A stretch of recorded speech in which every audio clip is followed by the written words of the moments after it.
Mana benar? Ya. Halaman H, H. Huruf H, H. Huruf H. Yang pertama alif, kemudian ba, kemudian jim, dal, kemudian setelahnya H. Ya. Jadi kalau orang Arab dahulu,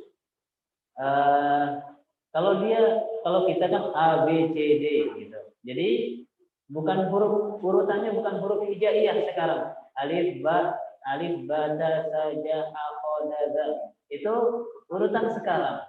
Tapi kalau dulu dipakai abjadun, hawiz, hafti, kalimat, sahfas. Ya, jadi dia urutannya A, ba, ja, dal. Ya, jadi disingkat jadi abjad.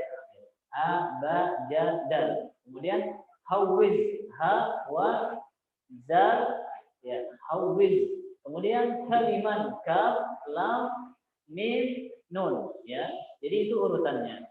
Jadi itu urutan dahulu. Tapi kalau sekarang alif, ba, ta, da, ja, ha, kha, ya. Kalau itu kalau urutan yang sekarang itu disebut dengan alif al-hijai, alif al-hijai. Kalau urutan yang dahulu itu disebut dengan huruf al-abjadi, huruf al-abjadi. Jadi urutannya abjad. Nah, silakan dilihat.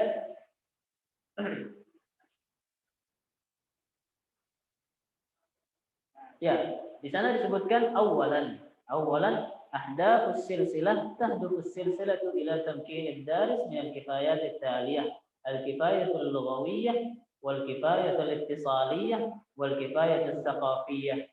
Ya. Jadi tujuan diadakan atau tujuan kitab ini ditulis ya untuk apa? Untuk membekali siswa ya, untuk membekali siswa. Di antara pembekalan yang di sini adalah al-kifayah al-lughawiyah, ya, al-kifayah al-lughawiyah, yaitu pembekalan terhadap bahasa. Jadi di sini banyak kosakata, ya, dan banyak ibarat-ibarat, ungkapan-ungkapan yang bisa diungkapkan dalam setiap harinya, ya. Dan ini supaya kita bisa mengungkapkannya dalam keseharian kita. Jadi bekal yang pertama dalam kitab ini adalah al-kifayah al-lughawiyah, yaitu bekal bahasa, pembekalan bahasa. Wal kifayatu al-ittisaliyah. Bagaimana cara kita ngobrol ya. Al-ittisaliyah itu artinya percakapan. Bagaimana cara kita mengungkapkan atau bahasa percakapan kita kepada orang lain, ya. Dan itu di sini di dalam kitab yang pertama ini, ya, dalam kitab yang pertama itu banyak hiwar, banyak percakapan, dan itu kalau bisa dihafalkan, ya. Dan kata-katanya juga mudah, ya, mudah dihafal. Kemudian wal kifayah as-saqafiyah, ya, dan pembekalan terhadap wawasan dalam bahasa Arab atau dalam Islam, ya. Jadi di dalam kitab ini juga ada pembekalan terhadap wawasan Islam kita. Ya, seperti misalkan di sini ada percakapan tentang haji, ya, tentang apa namanya? Banyak ya, tentang persaudaraan. Kemudian juga tentang sholat, ya, kemudian tentang zakat juga ada, ya. Dan itu untuk memberikan informasi atau memberikan wawasan kepada orang lain, ya, terutama yang belajar bahasa Arab. Apalagi orang-orang misalkan orang-orang luar Islam, ya, atau orang kafir yang ingin belajar bahasa Arab, ya, memang tujuannya mungkin untuk belajar bahasa Arab saja, ya. Namun kalau kita berikan wawasan tentang Islam, ya, wawasan tentang Islam, bisa jadi dia bisa masuk Islam karena mengetahui kebenaran Islam tersebut, ya, bukan dalam bahasanya saja, ya. Makanya di sini dalam kitab ini untuk semua kalangan, baik itu orang Islam ataupun orang kafir, supaya apa? Supaya mereka itu memiliki wawasan tentang keislaman tersebut dan tidak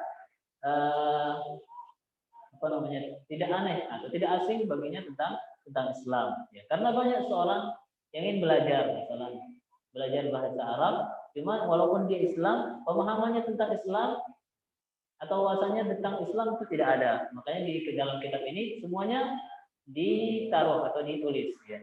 Yang pertama pembekalan yang pertama ya, tujuan dari kitab ini adalah untuk membekali siswa tentang beberapa hal, yaitu yang pertama tentang bahasa, kemudian tentang bagaimana cara berinteraksi dengan yang lain, kemudian yang ketiga adalah wawasan tentang Islam. Nah, kemudian di sini dijelaskan al-kifayah al-lughawiyah, adapun pembekalan yang ada di dalam kitab ini, yang pertama adalah yaitu al-maharat al-lughawiyah al-arba'ah, yaitu keterampilan ya dalam berbahasa yang berjumlah 4 yang sudah kita sebutkan kemarin. Yang pertama al-istima', yaitu mendengarkan ya, yaitu mendengarkan. Kenapa disebutkan mendengarkan pertama? Karena orang tersebut bisa berbahasa itu dengan apa? Dengan mendengarkan. Orang bisa ngomong itu dengan apa? Dengan mendengarkan. Orang bisa baca dengan apa? Dengan mendengarkan. Yang pertama kali digunakan untuk belajar itu apa? Al-istima', yaitu dengan mendengarkan ya, dengan mendengarkan.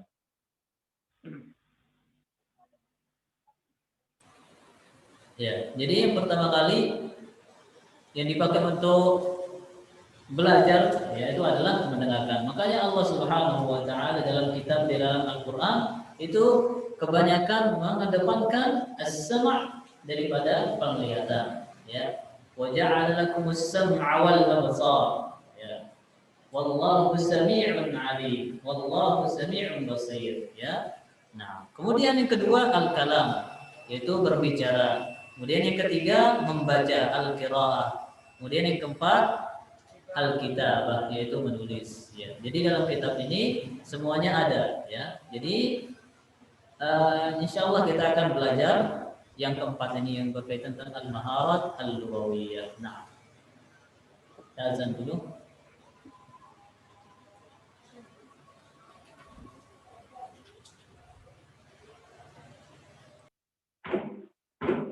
Mu'allif, tujuan mengarang kitab ini yang pertama tadi untuk memberikan pembekalan pada siswa-siswa. Yang pertama adalah pembekalan tentang bahasa, kemudian pembekalan tentang bagaimana cara berinteraksi dengan orang lain, bagaimana cara mengungkapkan percakapan kepada orang lain. Kemudian yang ketiga adalah pembekalan wawasan. Ya. Kemudian kita pindah kepada halaman ya. Halaman ya. Halaman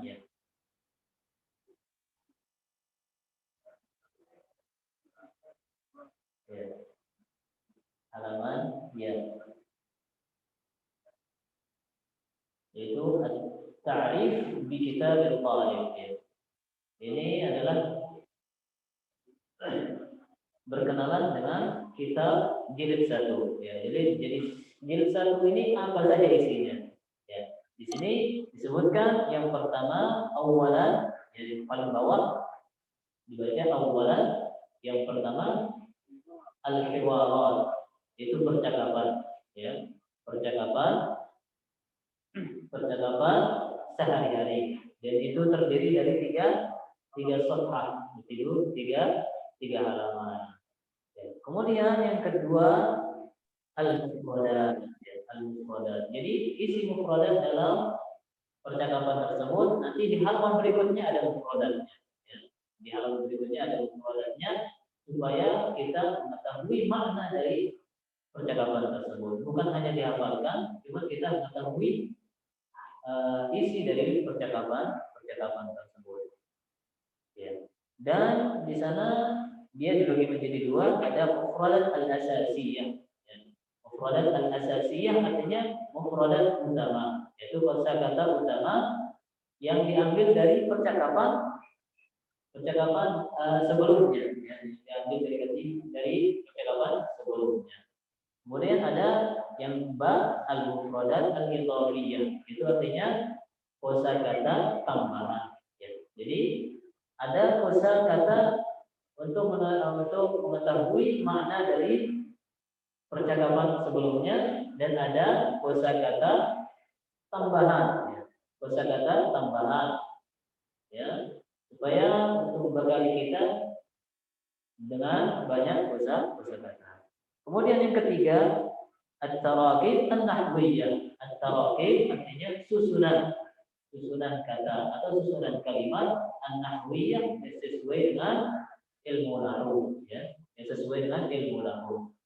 Jadi yang ketiga adalah isi dari setiap bab, ya. Jadi isi setiap bab, yang pertama tadi al-hiwarat untuk percakapan, kemudian yang kedua al-mufradat kosakata, kemudian yang ketiga at-tarakib an-nahwiyah, susunan kata sesuai dengan kaidah nahwu, ya, supaya kita tidak salah dalam mengucapkannya. Nah, kemudian rabi'an al-aswat. Nah, yang keempat adalah al-aswat, yaitu suara, ya, suara. Jadi kita ini dilatih untuk mendengar suara, ya. Jadi setelah kita mengucapkan, ya, setelah kita bisa mengucapkan bahasa Arab tersebut, kita disuruh untuk mendengarkan suara supaya apa? Supaya kita terbiasa dengan bahasa Arab. Dan ketika kita mendengarkan bahasa Arab tersebut, apakah kita paham atau tidak? Kalau bahasa Inggrisnya itu listening, ya. Listening dibacakan bahasa Arabnya, apakah kita paham bahasa Arab yang kita dengarkan atau tidak? Jadi yang keempat adalah al-aswat, ya, untuk apa namanya? Jadi al-aswatnya suara. Salah tadi, ya. Jadi al-aswat adalah suara untuk bagaimana cara pengucapan bahasa Arab yang benar, ya, terutama dengan makharijul huruf. Makharijul huruf seperti sa, sin, kha, ha dan yang lainnya. Kemudian yang keenam, fahmul masmu', ya. Fahmul masmu' ini disebut dengan listening, ya, listening. Jadi kita dibacakan konteks bahasa Arab, ya. Kemudian kita dengarkan apakah kita memahami apa yang kita dengarkan. Kemudian yang keenam, as-sadisan al-kalam, itu bagaimana cara berbicara, ya. Bagaimana cara berbicara dengan bahasa Arab. Kemudian yang keenam, yang ketujuh al-qiraah, ya. Yang ketujuh al-qiraah, yaitu membaca. Nanti kita disediakan teks bahasa Arab, kita disuruh untuk membaca supaya lidah kita terbiasa dengan bahasa Arab. Kemudian yang ke berapa ini? Yang ke-8, as-saminan adalah al-kitabah, ya, al-kitabah. Setelah kita bisa mengucapkan bahasa Arab, setelah kita bisa menulis, membaca, setelah kita bisa memahami dengan apa adalah pendengaran kita juga harus menulis, ya, menulis dan memahami apa yang kita tulis. Kemudian yang terakhir yaitu al-ikhtibarat. Apa itu ikhtibarat? Itu ujian, ya, atau tugas. Nanti ada tugasnya. Setiap 2 bab itu ada tugasnya. Apakah kita memahami, ya, materi yang sebelumnya? Apakah tidak? Dari sana kita bisa mengetahui pemahaman antum dalam materi-materi bab tersebut. Sampai sini ada pertanyaan? Ya, tidak ada. Ya, itulah perkenalan dengan kitab Al-Arabiyyah Baina Yadayk, dan insyaallah besok kita akan masuk ke dalam kitab Al-Arabiyyah Baina Yadayk, yaitu bab yang pertama. Ya, bab yang pertama yaitu yang berjudul At-Tahiyyah wa Ta'awun. At-Tahiyyah wa Ta'awun. Sampai sini ada pertanyaan? Tidak ada. Nah, kita tutup dengan doa kafaratul majelis. Subhanallah wa bihamdika, asyhadu an la ilaha illa anta, astaghfiruka warahmatullahi wabarakatuh. Waalaikumsalam warahmatullahi wabarakatuh.